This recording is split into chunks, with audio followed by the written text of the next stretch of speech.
Jika di suatu masa kamu mendapati ni hati kamu, jiwa kamu, perasaan kamu ni rasa kosong, mungkin Allah uji kita dengan sesuatu, kita rasa macam dunia ni tak ada apa, kosong, tak ada function hidup kita, tak ada fungsi jiwa kita.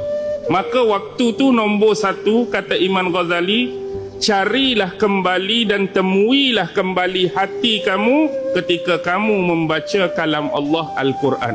Mudah-mudahan kamu temui kembali hati dan jiwa kamu pada waktu tu. Dah kita rasa kosong tu, ambillah Quran, buka, bacalah ayat Quran yang bermanfaat, yang berpahala, yang bermukjizat. Mudah-mudahan hati kita terisi kembali. Tapi kalau baca Quran pun Ustaz, tak mari juga. Maka buatlah hak nombor dua, carilah hatimu dan temuilah kembali hatimu ketika kamu rukuk dan sujud di dalam solat, dalam ibadah kamu. Cari balik hati kamu ketika kamu beribadah, terutama solat, duk rukuk tu, minta balik hati. Tiba-tiba hak nombor dua tak mari juga, rasa kosong juga. Maka carilah dan temuilah hatimu ketika kamu bersendirian, dan waktu itu kamu bertafakur dan berzikir mengingati Allah, berwirid mengingati Allah.